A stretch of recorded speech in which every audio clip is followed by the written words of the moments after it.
करीब 9 साल के बाद प्रधानमंत्री नरेंद्र मोदी राजकीय यात्रा पर इजराइल पहुंचे हैं। हवाई अड्डे पर उनके समकक्ष बेंजामिन नेतन्याहू ने उनका गर्मजोशी से स्वागत किया। पीएम मोदी नेसेट यानी कि इजरायली संसद को भी संबोधित कर रहे हैं और ऐसा करने वाले वह भारत के पहले प्रधानमंत्री हैं। आपको बता दें कि प्रधानमंत्री मोदी का तालियों की गड़गड़ाहट के साथ इजरायली संसद में स्वागत हुआ। इजरायली संसद ने पीएम मोदी के सम्मान में खड़ी होकर उनका स्वागत किया, यानी कि उन्हें स्टैंडिंग ओवेशन दिया। इसके बाद बारी आई पीएम मोदी के संबोधन की।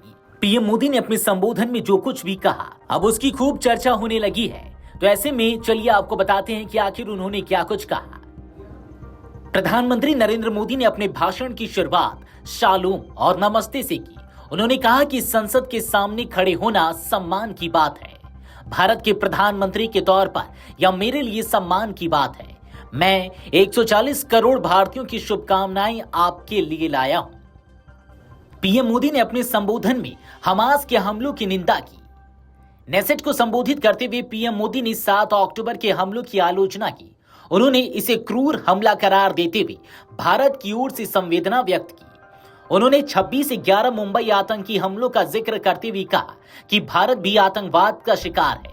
उन्होंने आगे कहा, मेरी संवेदना उन सभी लोगों के परिवारों के साथ है जिन्होंने हमास के हमलों में अपनी जान गंवाई। भारत इजराइल के साथ खड़ा है और आगे भी खड़ा रहेगा। इजरायली संसद में पीएम मोदी ने कहा, आपकी ही तरह हमारी भी आतंकवाद के खिलाफ शून्य सहिष्णुता नीति है। आतंकवाद विश्वास को तोड़ता है। आतंकवाद के खिलाफ दोहरा रवैया नहीं रख सकते हैं। आतंकवाद के खिलाफ वैश्विक सहमति जरूरी है। पीएम नरेंद्र मोदी ने कहा, 20वीं शताब्दी में बड़ी संख्या में भारतीय मूल के इजरायली यहाँ हैं। वे यहाँ लैब में काम कर रहे हैं, सेना में शामिल हुए हैं। इजराइल उनकी पितृभूमि और भारत उनकी मातृभूमि है। हमें उन पर गर्व है। इजरायली संसद को संबोधित करते हुए पीएम नरेंद्र मोदी ने कहा, भारत का इजराइल से संबंध खून और त्याग से जुड़ा हुआ है। 4000 से ज्यादा भारतीय सैनिकों ने अपनी जान इस देश के लिए दी है। पीएम मोदी ने कहा, संयुक्त राष्ट्र सुरक्षा परिषद द्वारा समर्थित गाजा शांति पहल एक मार्ग प्रदान करती है। भारत ने इस पहल के लिए अपना दृढ़ समर्थन व्यक्त किया है। हमारा मानना है कि इसमें फिलिस्तीन मुद्दे को संबोधित करने सहित इस क्षेत्र के सभी लोगों के लिए एक न्यायपूर्ण और स्थायी शांति का वादा है। हमारे सभी प्रयास ज्ञान, साहस और मानवता द्वारा निर्देशित हों। शांति का मार्ग हमेशा आसान नहीं होता, लेकिन भारत इस क्षेत्र में संवाद, शांति और स्थिरता के लिए आपके और दुनिया के साथ खड़ा है। प्रधानमंत्री मोदी ने कहा, बीते कुछ वर्षों में भारत दुनिया की सबसे तेजी से बढ़ती अर्थव्यवस्था बना है। हम दुनिया की तीसरी बड़ी अर्थव्यवस्था बनने की ओर अग्रसर हैं। पीएम मोदी ने इजरायली संसद को संबोधित करते हुए अपनी पिछली यात्रा का भी जिक्र किया।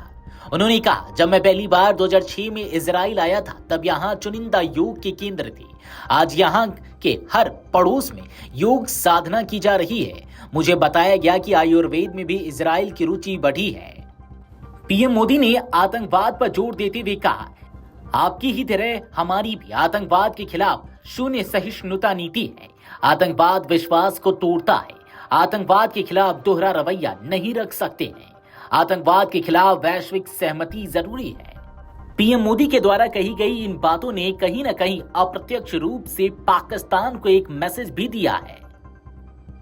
Video desk amarujala.com। अगर आप ये वीडियो YouTube पर देख रहे हैं तो हमारे चैनल को सब्सक्राइब कर बेल आइकन दबाएं और Facebook पर देख रहे हैं तो हमारे पेज को लाइक करें।